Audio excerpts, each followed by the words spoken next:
इस कार्यक्रम के प्रायोजक हैं रोजगार डेवलपर्स। नमस्कार, पल्स 24 न्यूज देख रहे हैं आप। मेरे यानी अक्षता रावत के साथ वक्त हो चला है उत्तराखंड उत्तर प्रदेश की खबरों का, लेकिन उससे पहले नजर डालेंगे हेडलाइंस पर। पश्चिम बंगाल में जारी मतदान के बीच उत्तर प्रदेश के मुख्यमंत्री ब्रजेश पाठक और केशव प्रसाद मौर्य ने किया बड़ा दावा। दोनों नेताओं ने भाजपा की प्रचंड जीत की गई बात बोले, बंगाल में हो गया माफिया राज का सफाया। देहरादून में महिला आरक्षण के समर्थन में हजारों महिलाओं ने मशाल यात्रा निकालकर किया शक्ति प्रदर्शन। मुख्यमंत्री पुष्कर सिंह धामी और मंत्री रेखा आर्य हुए रैली में शामिल। मसूरी में बेकरी हिल पार्किंग को लेकर विवाद गहराया। नगर पालिका ने पुलिस की मौजूदगी में पार्किंग का कब्जा अपने हाथ में लिया। मजदूर संघ ने शुरू किया विरोध। मसूरी के पास कैंपटी क्षेत्र में अवैध निर्माण के खिलाफ बड़ी कार्रवाई। 2 भवनों को किया गया सील। प्रशासन का कहना, बिना अनुमति किया गया था निर्माण। रामनगर में लगातार बिजली कटौती के विरोध में कांग्रेस कार्यकर्ताओं का जोरदार प्रदर्शन। पूर्व विधायक रंजीत रावत के नेतृत्व में कार्यकर्ताओं ने बिजली विभाग का किया घेराव, दी उग्र आंदोलन की चेतावनी। तुम दोनों की मेहनत बहुत रंग लाई है बेटा, घर बहुत सुंदर बना है। ये मेरे पापा का घर। पता है, देख तेरे पापा की नेम प्लेट अपने हाथों से लगाऊंगा। नेम प्लेट तो लग चुकी पापा।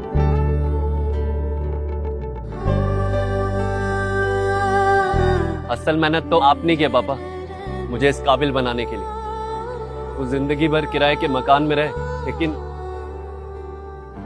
आज ये घर मेरा नहीं, ये है मेरे पापा का घर।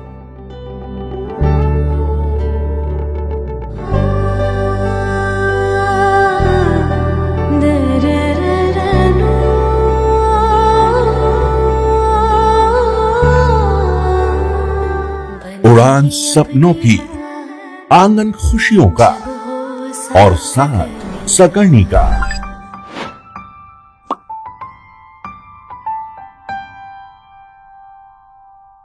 साठ वर्षों से आपके साथ मनोरंजन और संस्कार का संगम, जाह्नवी मैगजीन। चलिए अब देखते हैं खबरें विस्तार से।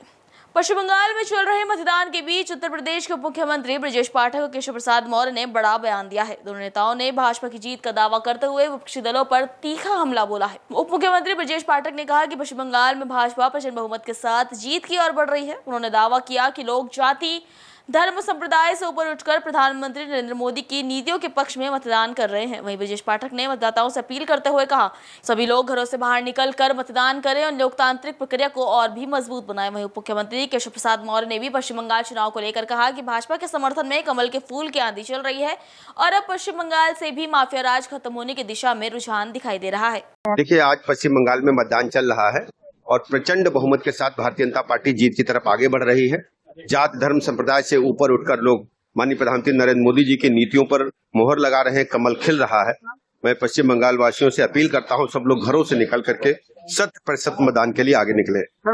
गुजरात में बीजेपी ने क्लीन। देखिए, भारतीय जनता पार्टी पूरे देश में जन जन के अपनी पार्टी बन चुकी है और गुजरात में तो स्थानीय निकाय चुनाव में एक तरफा जीत हासिल हुई है। मैं गुजरात के सभी भाई बहनों का बहुत बहुत आभार प्रकट करता हूं और विजयी सभी अपने नेताओं का बहुत बहुत अभिनंदन करता हूं। देखिए, भारतीय जनता पार्टी के कमल के फूल की आंधी चल रही है। दिल्ली जो है आम आदमी के पाप से मुक्त हो गया।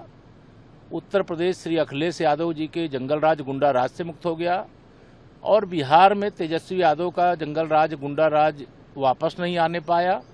अब जो माफिया राज है, घुसपैठिया राज है, वह पश्चिम बंगाल से भी जाने वाला है और हमारी सरकार बनने का मतलब है कि हम अराजकता और कुशासन से मुक्त मतलब 4 प्रदेशों में जीत का चौका लगाने की ओर आगे बढ़ रहे हैं। आज प्रधानमंत्री का भी माननीय प्रधानमंत्री जी का स्वागत करने के लिए ही जा रहे हैं और पूरा प्रदेश खुशी से झूम रहा है, क्योंकि सबसे बड़ा एक्सप्रेस वे ये बनने। देहरादून में महिला आरक्षण के समर्थन में मातृशक्ति ने जोरदार शक्ति प्रदर्शन किया। गांधी पार्क से घंटाघर तक महिला आक्रोश मशाल रैली निकाली गई, जिसमें मुख्यमंत्री पुष्कर सिंह धामी और मंत्री रेखा आर्य समेत बड़ी संख्या में महिलाएं भी शामिल रही। मुख्यमंत्री पुष्कर सिंह धामी ने कहा कि महिला आरक्षण देश की आधी आबादी के साथ अधिकारों से जुड़ा अहम विषय है और केंद्र सरकार महिलाओं को उनका हक दिलाने के लिए प्रतिबद्ध है। उन्होंने विपक्ष पर निशाना साधते हुए कहा कि कुछ दलों का रुख महिलाओं की आकांक्षाओं के विपरीत है। महिला सशक्तिकरण एवं बाल विकास मंत्री रेखा आर्य ने कहा कि महिलाओं को निर्णय लेने की प्रक्रिया में बराबरी का स्थान मिलना चाहिए और संसद व विधानसभाओं में 1/3 आरक्षण से उनकी भागीदारी और मजबूत होगी।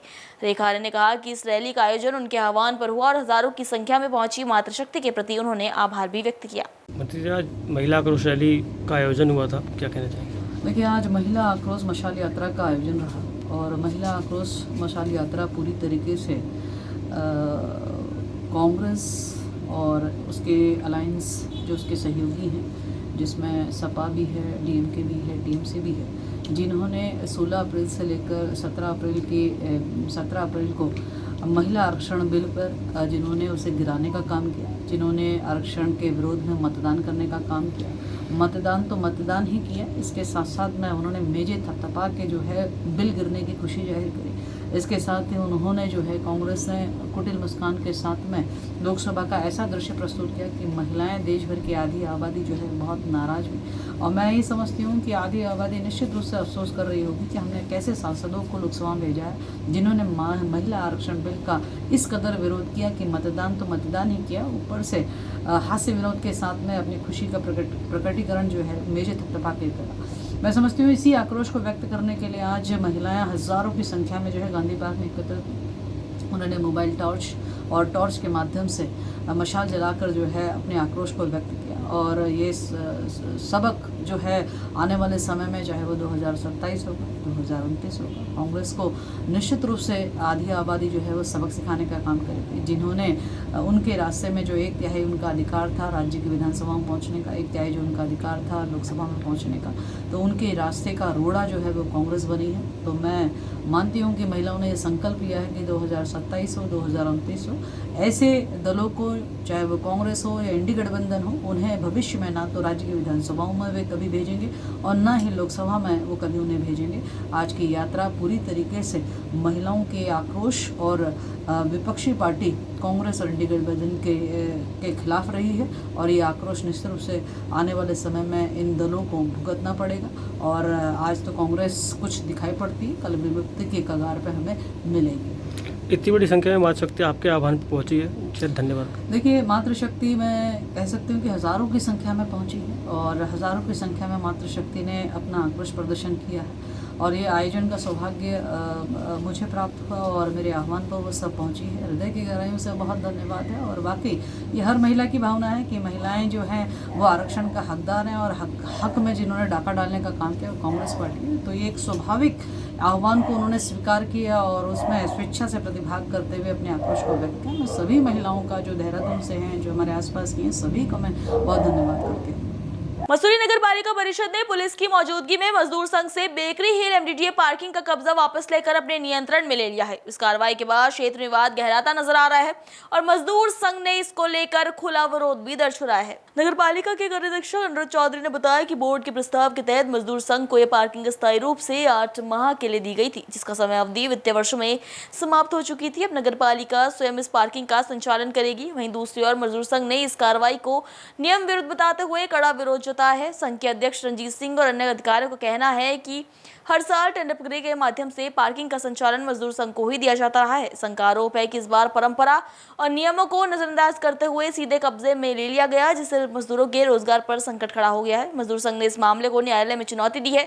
जानकारी के मुताबिक इस पर सुनवाई की अगली तारीख 11 मई तय की गई है। संघ ने चेतावनी दी है कि यदि उनकी मांगों पर ध्यान नहीं दिया गया तो आंदोलन और उग्र किया जाएगा। से धोखा किया गया। जब हमें पार्किंग दे दी गई थी तो पार्किंग पिछले साल भी हमारे साथ जो गद्दारी हुई, उसके बाद भी हमें फिर नव निर्वाचित के बोर्ड के अध्यक्ष और पालिका बोर्ड ने हमें 11 महीने के लिए पार्किंग दी है। हर 11 महीने में हमारे बॉन्ड चेंज होते हैं। पार्किंग में अस्थायी रूप से सन 1996 से हाथरस उन्मूलन के तहत मिली हुई पार्किंग, ये पार्किंग हमें अस्थायी रूप से मिली है मजदूरों के पुनर्वास के तहत। अब रही बात जो हमें बेवकूफ बनाया गया, कभी 8 महीने का कह रहे हैं, 2 बॉन्ड दे दे, एक में 8 महीने का दे दिए और ऊपर से दूसरा जो उसके पीछे के एक छाया पड़ती है उसमें 11 महीने का जिक्र है उसमें। और अब आप किसको पार्किंग देना चाहते हैं यह भी संदेह में है। मजदूर संघ की पार्किंग है, मजदूर संघ उसकी पैरवी कर रहे हैं और कोर्ट भी हमने कोर्ट में भी गए तो मजदूर संघ के ले गए हैं। हम मजदूरों की समस्त मजदूरों की लड़ाई लड़ रहे हैं। अभी 11 महीने ये रहेंगे तो 11 महीने बाद कोई और चेंज होगा, लेकिन पार्किंग मजदूर संघ की रहेगी। तो क्या मानते हैं, अब तो नगर पालिका ने अपने हाथ में ले लिया ना, तो मजदूर संघ से तो चली गई पार्किंग। देखो ये पालिका की तो गुंडागिर्दी है, ये गुंडागिर्दी चल रही है। कोर्ट सबसे बड़ा होता है। कोर्ट की एक भी मानने को तैयार नहीं है। तो ये इनकी कोर्ट ने क्या बोला आपको? कोर्ट ने अभी जो हमें पालिका को भी दिया है, हमें भी दिया है 11 तारीख की अगर जो डेट लगी है तब तक निषेध रहेगा, यथावत रहेगा। क्या स्टे दिया है क्या इसमें? स्टे दिया क्या? स्टे नहीं मिला। अच्छा, आपको स्टे नहीं मिला? 11 तारीख की डेट लगा रहे, 11 तारीख के बाद जो कार्रवाई होगी उसमें अगर हम कहीं कच्चे पाए गए तो हम उसके लिए मान्य है। अभी कोर्ट का दरवाजा हम खटखटाएंगे और हम कोर्ट में केस लड़ रहे हैं।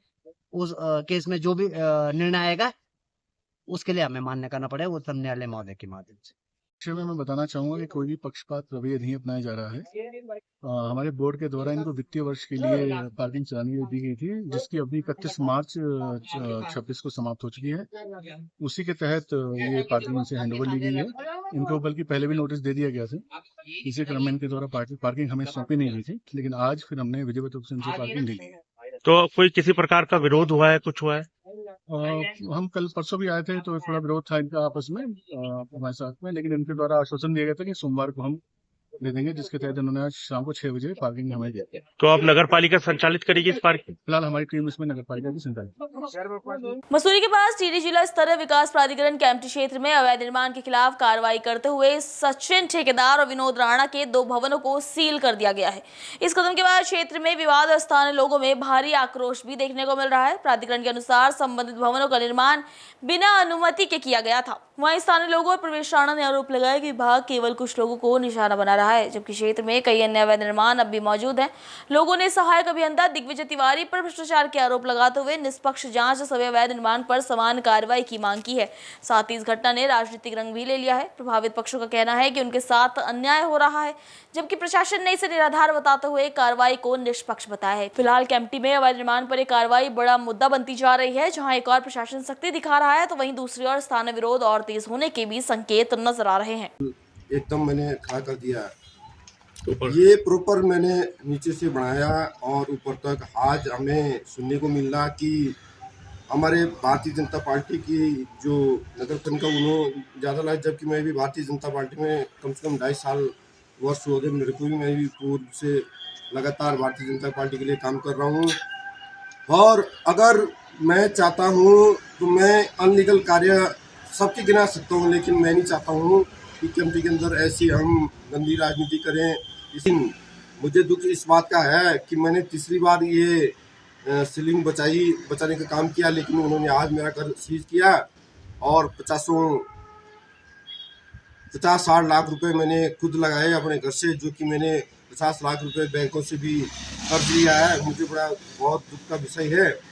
लेकिन मेरे जो हमारे सम्मानित कैंपटी क्षेत्र के जो प्रतिनिधि है उन्होंने कहा सील होने दो। ये भारतीय जनता पार्टी की अपनी एक वो दादागिरी समझो या उनकी मनोबली समझो, ये उनकी मनोबली है और गरीब आदमी को टारगेट करने का काम किया। और उनके माध्यम से आज हमें लगा कि उनके माध्यम से हमारा आज ये घर सीज हुआ। मुझे बहुत गर्व का विषय, दुख का विषय है। लेकिन मैं आज इस सोनकर भाई के चैनल के माध्यम से उनको चेतावनी देना चाह रहा हूँ। भले मैं भी भारतीय जनता पार्टी का सिपाही हूँ, चाहे वो मंडल से लेके हो, चाहे जिले से लेके हो, चाहे प्रदेश से लेके हो, मैं सबसे ताल्लुकात रखता हूँ और कहना चाहूँगा कि इस लड़ाई को अब कमज़ोर मत समझना, क्योंकि मेरा जो घर पूंजी लगी हुई है वो सब मैंने इसी में लगा दी है और मैं अब साथ बैठने वाला नहीं हूँ। मैं 2-3 जो घर मकान थे लोगों के, उनकी सीलिंग हुई। तो आज कैंपटी क्षेत्र का इतना बड़ा दुर्भाग्य आ चुका है कि जहाँ पर हमारी खुद की जंगल जमीन के लिए हमें हमारे सीज ऑर्डर्स दिए जा रहे हैं और जिसपे कि कैंपटी में मैं आपको बताऊं लगभग पूरा जो कैंपटी है वो किसी का भी नक्शा पास नहीं है और सब 4 और 5 मंजिला हैं और ऐसे ही सिर्फ 2-3 लोगों को टारगेट किया जा रहा है कि इनका घर मकान सीज कर दिया जाए। और कैंपटी का दुर्भाग्य इतना आ चुका है कि आज कैंपटी के लोग अपने लिए 2 रोटी कमाने के लिए एक खोखा नहीं बना सकते, या फिर अपने जो अपने बच्चे वो इतने दूर से लेके आए हैं यहाँ पे पढ़ाने के लिए, क्योंकि गांव दूर दराज में गांव की जो है स्थिति ठीक नहीं होती, स्कूल की पढ़ाई ठीक नहीं होती, इसलिए वो कैंपटी आकर बहुत दूर दराज के लोग यहाँ पे बसते हैं। छोटा सा पैसे जमा करके वो अपने जो 10,000-15,000 की नौकरी करके वो छोटा सा प्लॉट लेते हैं और उस पर ही छोटा सा अपना मकान अपने सिर्फ रहन सहन के लिए बनाते हैं। ऐसे नहीं यहाँ पे भी कोई भी इतना बड़ा करोड़पति आदमी है कि वो इतनी बड़ी कोठी बंगला खड़ा कर दे। तो मैं प्रशासन से बोलना चाहूंगा कि जैसे प्राधिकरण इस क्षेत्र में घुसा है, जबकि हमारी खुद की जंगल जमीन है, प्राधिकरण का कोई रोल नहीं बनता है यहाँ पे। और मैं स्थानीय जनताओं से बोलना चाहूँगा कि इनका विरोध करें खुल के, नहीं तो आज ये हमारी रोड पे, हमारी जंगल जमीन पे घुसे हैं, कल ये हमारी घरों तक घुसेंगे। मैं जो एई है प्राधिकरण का, तिवारी जी हैं, वो इतना बड़ा चोर आदमी है कि पूरे केम्प्टी में उसने एक आदमी लगा रखा है कि जहाँ पे भी काम चले वहाँ पे वो पैसे खाने का काम करता है। इतना बड़ा फ्रॉड आदमी है। मैं प्रशासन से उम्मीद करता हूँ कि इसके लिए कार्रवाई होगी। और इतना बड़ा चोर आदमी की सारे मतलब जो पूरी केम्प्टी बेल्ट है, मैं बताना चाहूँगा आपको, जो आज मकान सीज हुए हैं, लगभग 3 साल पहले ये मकान बने हैं। और 3 साल से मैं प्रशासन से पूछता हूँ कि आज तो आप सील करने आ गए, पर उस दिन आप कहाँ थे जिस दिन इसकी नींव बन रही थी? अगर उस दिन जिस दिन नींव इसकी बन रही थी, अगर उस दिन पटवारी आता, उस दिन तहसीलदार आता, इतनी ही फोर्स के साथ, मैं आपको वीडियोस के माध्यम से दिखाऊंगा कि इतनी ही फोर्स के साथ अगर उस दिन पटवारी और तहसीलदार और एसडीएम मैडम और सब पूरा प्रशासन आता, तो क्या उस दिन ये काम रुकता नहीं? आज जब एक छोटे से गरीब आदमी ने, एक छोटे तबके के आदमी ने इतने दूर से अपने गाँव से आकर यहाँ पर थोड़े बहुत पैसे खर्च करके एक छोटा सा मकान अपने रहने के लिए बनाया, तब आप लोग सीज करने आ जाए। तो आज इस क्षेत्र का इतना बड़ा दुर्भाग्य आ चुका है। अगर अभी हम लोग नहीं जागे तो फिर ये बहुत बड़ा मामला जाएगा। केम्प्टी क्षेत्र, पहले तो सरकार बोलती है कि केम्प्टी एक टूरिज्म प्लेस है, पहले तो सुधारना चाहिए, यहाँ पे लोगों को रोजगार देना चाहिए। जब सरकार रोजगार की बात करती है तो जब छोटे तबके का आदमी यहाँ पे रोजगार खोलने की कोशिश करता है तो उसको ऐसे परेशान किया जाता है, और सिर्फ चुनिंदा लोगों को। ऐसे नहीं है। अगर सीज करना है, मैं एसडीएम मैडम से बिल्कुल हाथ जोड़ के निवेदन करूंगा कि अगर आपने 2 मकान आज केम्प्टी में सीज करे हैं, तो मैं कल परसों ये भी चाहूंगा आपसे कि पूरा केम्प्टी जो अवैध बने हैं, क्योंकि जब प्राधिकरण से हमारी बात होती है तो प्राधिकरण बोलता है कि हमारे पास इसकी अथॉरिटी नहीं है कि हम इसके नक्शा पास करें। और पहली बात, इस क्षेत्र में नक्शा पास नहीं हो सकता। आप 200 मीटर का जो हमारा मानक रखते हैं, 200 मीटर रोड से बहुत दूर होता है। तो मैं यही पूछता हूँ कि प्राधिकरण से पूछता हूँ, जिला प्राधिकरण से, कि जब आपके पास इसका नक्शा पास करने की अथॉरिटी है तो आप सीज कैसे कर सकते हैं? दूसरी बात, जब पहले ये लोग यहाँ पर सीज करने आए थे, इन्होंने खुद बैठकर, तिवारी जी ने जो एई है प्राधिकरण के, उन्होंने खुद कंप्यूटर पर बैठ के खुद टाइप किया कि आज के बाद अगर यहाँ पे कुछ काम हुआ तो इसका दस्तीकरण किया जाएगा।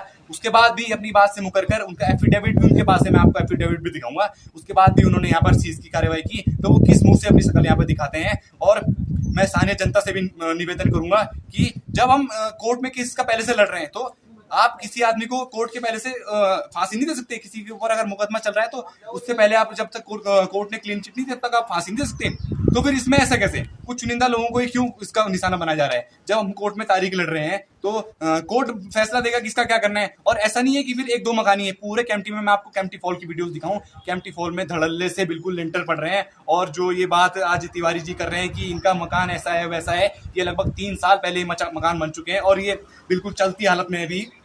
और केम्प्टी फॉल के अंदर मैं आपको दिखाऊं, 3 से 4 लेंटर इस संडे को पड़े हैं, और ये बिल्कुल वहाँ पे खड़े रह के बिल्कुल पैसे खा के अपने वहाँ पर इन्होंने लेंटर पड़वाए हैं। मैं खुद एक इंजीनियर हूँ, और उस लेंटर को मैं कंप्रेसिव स्ट्रेंथ अगर उसकी मैं चेक कराऊं तो 3-4 दिन पहले से नहीं निकलेगी। वो 3-4 दिन पहले लेंटर पड़े हैं। वो मेरी स्थानीय जनता से निवेदन है। और मेरा ये प्रशासन को बोलना है कि अगर इसके ऊपर जल्दी से जल्दी कार्रवाई नहीं होती, जैसे ये 2 मकान सीज हुए वैसे पूरे केम्प्टी के मकान सीज होंगे, नहीं तो इसका कुछ लॉ बनाया जाए कि जो मकान बन चुके हैं उनको स्थगित, उसको ऐसे ही रहना दिया जाए और आगे के लिए कार्रवाई हो। क्योंकि जब ये नींव हम खोदते हैं, जब 2 पैसे लगा के हम नींव खोदते हैं, उस समय तो ये लोग नहीं आते। उस समय इनको हम खूब दबा के पैसा लिया इन्होंने सबसे, पूरे केम्प्टी से। आज ये अवैध की बात करते हैं क्योंकि कुछ चुनिंदा लोगों को जैसे केम्प्टी में कैप्चर किया जा रहा है कि इनके घर मकान ऐसे, जबकि कोई इतने बड़े कोई होटल नहीं बना रहा है, कुछ नहीं बना रहा है, कुछ चुनिंदा लोगों को ही कैप्चर किया जा रहा है। इसके ऊपर प्रशासन कार्रवाई करे। और सरकार की भी मुर्दाबाद है इसमें कि सरकार एक तरफ जब बोलती है कि हम युवाओं को रोजगार देंगे, अलाना देंगे, फलाना देंगे, फालतू की जुमलेबाजी करते हैं। जब आदमी केम्प्टी क्षेत्र में आज छोटा सा खोखा खोल के अपने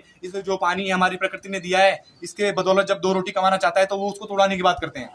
रुक करेंगे अगली खबर का। रामनगर में लगातार हो रही बिजली कटौती के विरोध में कांग्रेस कार्यकर्ताओं ने शहर में जुलूस निकालकर जोरदार प्रदर्शन किया। पूर्व विधायक रंजीत रावत के नेतृत्व में कार्यकर्ता बिजली विभाग कार्यालय पहुंचे और कटौती के खिलाफ जमकर नारेबाजी की। इस दौरान रंजीत रावत ने प्रदेश सरकार पर आरोप लगाते हुए कहा कि जनता के हिस्से की बिजली बेचकर मुनाफा कमाया जा रहा है, जबकि आम लोग अंधेरे में रहने को मजबूर हैं। उन्होंने स्मार्ट मीटर पर भी कटाक्ष करते हुए कहा कि मीटर इतने स्मार्ट है कि बिजली रहे या न रहे लेकिन बिल आना नहीं भूलते। उन्होंने कहा कि भीषण गर्मी से जनता परेशान है, जबकि बिजली विभाग उपभोक्ताओं से वसूली में जुटा है। रावत ने चेतावनी दी कि यदि जल्दी बिजली कटौती पर रोक नहीं लगाई गई तो कांग्रेस उग्र आंदोलन करेगी और जरूरत पड़ी तो मामला अदालत तक भी ले जाया जाएगा। देखिए, प्रचंड गर्मी पड़ रही है। पारा कल ही रामनगर में 40 डिग्री था। और देश के कई हिस्सों में तो कहा देख रहा था मैं 47.4 डिग्री तक पारा गया है। दुनिया के 100 जो भीषण गर्मी वाले शहर में उसमें 92 जो हैं भारत के हैं। और ऐसे मौसम में विद्युत विभाग अघोषित और असीमित विद्युत कटौती कर रहा है। कल ग्रामीण क्षेत्रों में दिन में 1 बजे से शाम को 6 बजे तक जो है विद्युत कटौती की गई है। कैसे लोग अपनी दिनचर्या को चलाएंगे? आज गैस भी नहीं मिल रही है, खाना भी बहुत से लोग जो है बिजली के चूल्हों पे बना रहे हैं। इतनी गर्मी में लकड़ी ओखले भी नहीं जलाए जा सकते हैं और इतनी गर्मी में जहाँ जगह जगह आग लग रही है इसलिए वो और ज़्यादा रिस्की हो जाता है। और ऐसे मौसम में जब विद्युत का उत्पादन ज़्यादा होता है, पर्वतीय क्षेत्र उत्तराखंड में जितने भी आपके हाइड्रो प्रोजेक्ट हैं वो सब ग्लेशियर की नदियों पर हैं। उन नदियों में इस समय मैक्सिमम डिस्चार्ज होता है और इसलिए सबसे ज़्यादा विद्युत उत्पादन इस समय होता है। ऊपर से सरकार विज्ञापन निकाल रही है कि उन्होंने जो है 1000 मेगावाट जो है सोलर विद्युत की क्षमता हासिल कर ली है। और सोलर विद्युत भी आप सब जानते हैं कि दिन में ही पैदा होती है, तो उसके बावजूद लोगों को दिन में बिजली नहीं मिल रही है। तो इसका मतलब सरकार बिजली भेज करके मुनाफाखोरी कर रही है और जो अनुबंध उपभोक्ताओं के साथ कर रखा है कि वो उपभोक्ताओं को सुचारू बिजली देंगे और उसके बदले उपभोक्ताओं से पैसा लेंगे, पैसा ही नहीं लेंगे, पैसा हर बार बढ़ा के ले रहे हैं। इस बार भी ग्रामीण मतलब आपके डोमेस्टिक और कमर्शियल दोनों तरह की विद्युत दरों को जो है बढ़ाया गया है। उसके बावजूद भी सरकार मुनाफाखोरी कर करके जो है लोगों को इस भीषण गर्मी में जो है उनके हाल पर छोड़ दे रही है। ये बिल्कुल गलत है। हमने इसके खिलाफ ज्ञापन सरकार को दिया है और यहाँ पर विभाग वालों से कहा भी है कि वो तत्काल विद्युत आपूर्ति सुचारू करें, अन्यथा बॉन्ड की शर्तों के अनुसार जरूरत पड़ी तो हम माननीय उच्च न्यायालय की शरण में भी जाएंगे और सड़क से तक का संघर्ष भी जारी रखेंगे। अगली खबर भी रामनगर से है। रामनगर में आंगनवाड़ी कार्यकर्तियों के चल रहे आंदोलन को नगर पालिका सभासदों का समर्थन मिल गया है। पालिका के सभासद धरना स्थल पर पहुंचे और कार्यकर्ताओं की मांगों को उचित बताते हुए सरकार के रवैये की भी कड़ी आलोचना की। रामनगर नगर पालिका सभासद तनुज दुर्गपाल ने कहा कि सरकार गरीब और कमजोर वर्ग की आवाज दबाने का काम कर रही है। उन्होंने कहा कि आंगनबाड़ी कार्यकर्ताओं समाज का अहम हिस्सा है जो जमीनी स्तर पर महत्वपूर्ण सेवाएं प्रदान करती है। ऐसे में उनके साथ हो रहा अन्याय स्वीकार नहीं किया जा सकता। उन्होंने चेतावनी दी कि यदि जल्दी कार्यकर्ताओं की मांगों पर सकारात्मक निर्णय नहीं लिया गया तो आंदोलन को और भी व्यापक किया जाएगा। कि जो हमारी क्षेत्र की आंगनबाड़ी कार्यकर्ती बालाजी पार्क में 2 अप्रैल से धरने में बैठी हैं, आप लोगों ने समय समय पर इनकी आवाज़ को बुलंद करने का कार्य किया है और इसी बात को ध्यान में रखते हुए आज हम नगर पालिका के सभी सभासद आंगनबाड़ी कार्यकर्ताओं का जो धरना चल रहा है इसको अपना पूर्ण समर्थन देने आए हैं। और इनकी जो भी जायज़ मांगे हैं, जैसे कि तनख्वाह की बात है, मात्र 9000 रुपये इनको तनख्वाह मिलती है, जबकि वो जो मजदूर लेबर एक्ट है, लेबर एक्ट में भी जो मिनिमम पैसे हैं वो इनसे ज़्यादा हैं और आज उतनी धनराशि भी इन आंगनबाड़ी कार्यकर्ताओं को नहीं मिल पा रही है।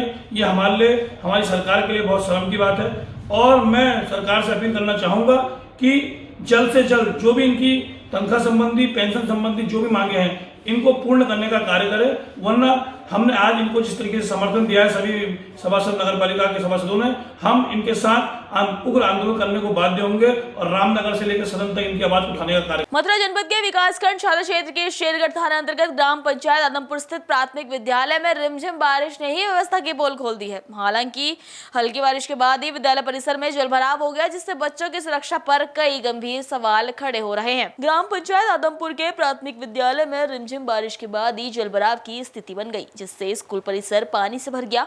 स्थानीय निवासी अंशु तिवारी ने बताया कि अभी तो बरसात की शुरुआत भी नहीं हुई, लेकिन हल्की बारिश में ही स्कूल भवन के अंदर करीब 2 फीट तक पानी भर गया, जिससे बच्चों की सुरक्षा पर खतरा उत्पन्न हो गया है। ग्रामीणों का कहना है कि विद्यालय भवन काफी पुराना और जर्जर हो चुका है, जिससे कभी भी बड़ा हादसा हो सकता है। विद्यालय के शिक्षकों ने बताया कि समस्या को लेकर कई बार विभाग को अवगत भी कराया गया, लेकिन अब तक कोई कार्रवाई नहीं हुई। ग्राम प्रधान को भी लिखित में शिकायत दी गई, पर समाधान नहीं निकला। ग्रामीणों के अनुसार गाँव में सफाई कर्मियों की भी तैनाती नहीं है, जिसके चलते विद्यालय परिसर आसपास गंदगी का अंबार लगा हुआ है और बच्चे इसी गंदगी के बीच पढ़ने को मजबूर है। ग्रामीणों ने प्रशासन से जल्द समस्या के समाधान की मांग की है, ताकि बच्चों की सुरक्षा सुनिश्चित हो सके। क्या नाम है जी आपका? मेरा नाम जी अंशु है। कौन सा गांव है ये? आदमपुर। ये इस ग्राम में जो प्राथमिक विद्यालय है उसमें क्या दिक्कत है? दिक्कत का है जी, यू नाली का ओवरफ्लो है रही है और पानी जा रहा उधर बच्ची नहीं गया मंदिर मामू स्कूल में भीतर, तो स्कूल में कोई निकालना है, वहाँ को ना है, ओवरफ्लो है रही है। कितना पानी भरा हुआ है? लगभग 2-2 फुट पानी है। 2-2 फुट पानी है? हाँ, दरवाजे पर कीच लग रही है, लग रही जाम हो रही है, जब तो स्कूल में पानी भर रहा अंदर भीतर। और क्या क्या दिक्कत है? प्रधान की तरफ से कोई वो ना है, झाड़े फूट गए कोई कमजोर है। प्रधान की तरफ से कोई ऐसा वो नहीं मिला है अभी? ना मिलो जी, पानी हल्का मतलब रुक रहा है, बारिश को बरसात हुई है आज। रुक करेंगे अगली खबर का। आगरा से एक चौंकाने वाला मामला सामने आया है, जहां एक महिला ने युवक पर शादी का झांसा देकर शोषण करने और लाखों रुपए की मांग करने का आरोप लगाया है। पुलिस ने शिकायत के आधार पर मामला फिलहाल दर्ज कर जांच शुरू कर दी है। मामला थाना सिकंदरा क्षेत्र का है। पश्चिमपुरी निवासी पिंकी ने पुलिस को दी शिकायत में बताया कि हाथरस निवासी अपनेश कुमार उसे शादी का झांसा देकर करीब 2 साल तक संबंध बनाता रहा।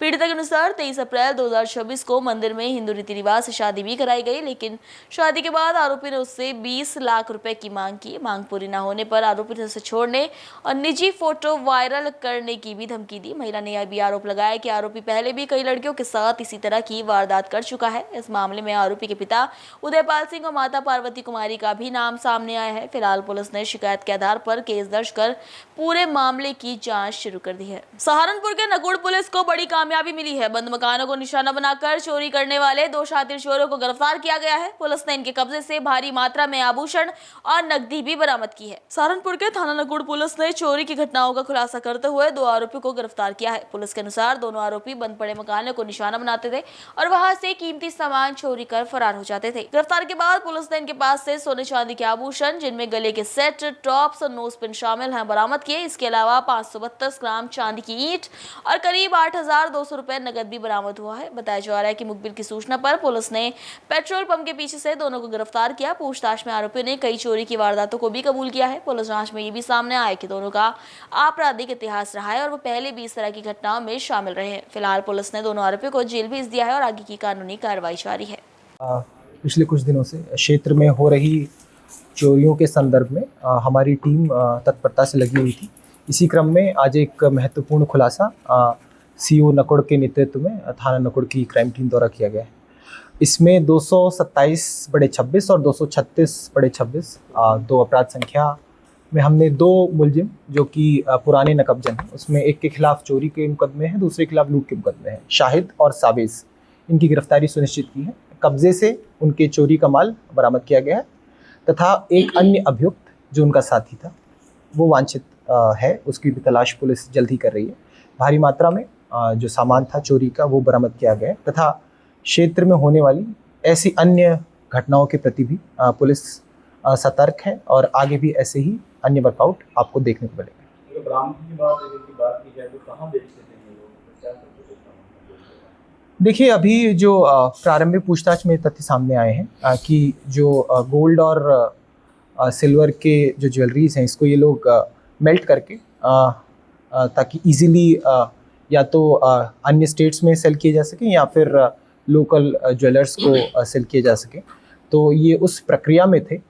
तो अभी तो इस प्रकरण में किसी अन्य ऐसे ज्वेलर का नाम सामने नहीं आया, लेकिन अन्य किसी भी घटना में अगर ऐसे किसी भी ज्वेलर की संलिप्तता पाई जाएगी तो उसे भी हम इन अभियोगों में बुक करेंगे। सर, क्या कोई पहले आपराधिक इतिहास इससे पहले भी कुछ? जी हाँ, जैसे मैंने बताया, एक का लूट का आपराधिक इतिहास है, दूसरे की चोरी का आपराधिक इतिहास है। कुछ दिन पहले नकुड़ थाना क्षेत्र के जमा मस्जिद में भी चोरी हुई। जी। खबरों में इतना ही। अपडेट के लिए बने रहिए पल्स 24 न्यूज के साथ। नमस्कार। इस कार्यक्रम के प्रायोजक थे रोजगार डेवलपर्स। तुम दोनों की मेहनत बहुत रंग लाई है बेटा, घर बहुत सुंदर बना है। ये मेरे पापा का घर। पता है, देख तेरे पापा की नेम प्लेट अपने हाथों से लगाऊंगा। नेम प्लेट तो लग चुकी पापा।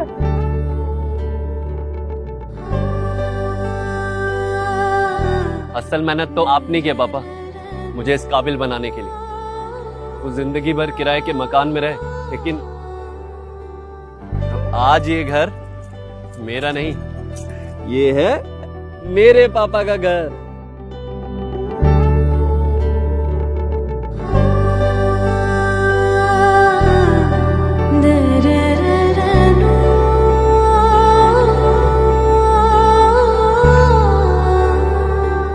उड़ान सपनों की, आंगन खुशियों का और साथ सकर्णी का।